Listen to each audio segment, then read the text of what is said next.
Rema hari ini, Galatia 5 ayat 16. Maksudku ialah hiduplah oleh roh, maka kamu tidak akan menuruti keinginan daging.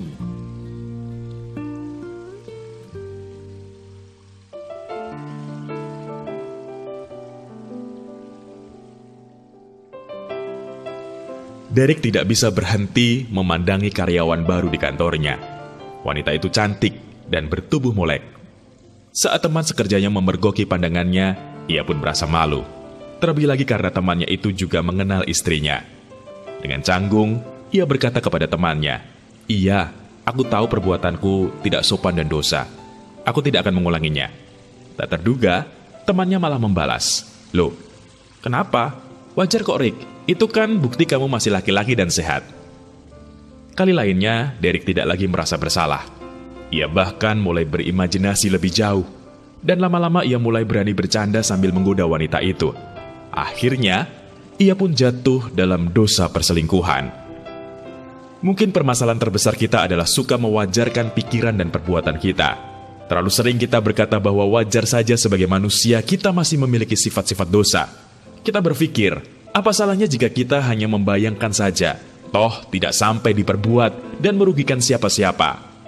Masalahnya, imajinasi dapat mengobarkan keinginan kita, sehingga akhirnya kita tidak lagi bisa menahan keinginan hati dan bertindak sekehendak hati kita.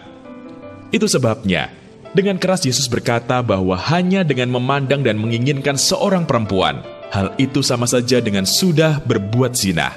Matius pasal 5 ayat 28. Jangan lupa, sebagai orang percaya kita dipanggil untuk hidup dalam roh.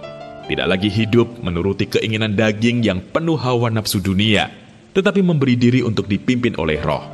Hal itu berarti menyalipkan kedagingan kita. Ya, jangan lagi membuka celah bagi si iblis untuk menjatuhkan kita ke dalam dosa, sehingga kita kehilangan bagian kita dalam kerajaan Allah.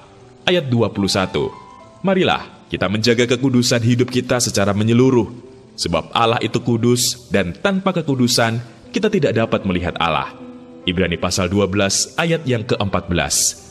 Selamatkanlah pernikahan kita dari perselingkuhan, maka Tuhan akan mengerjakan mujizat pemulihan keluarga dalam hidup kita.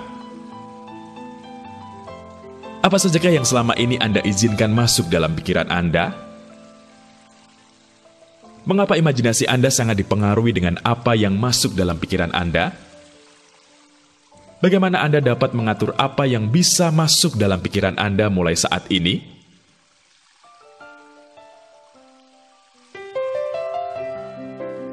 Bapa yang baik, ampuni kami apabila selama ini kami tidak memperhatikan apa yang masuk dalam pikiran kami dan malah menggampangkannya. Mulai sekarang, kami ingin menjaga kekudusan pikiran kami. Bantulah kami untuk menjauhkan bacaan, tontonan, dan bahkan pergaulan yang tidak kudus. Di dalam nama Tuhan Yesus, kami sudah berdoa. Amin. Kendalikan imajinasi pikiran kita untuk menjaga keselamatan pernikahan.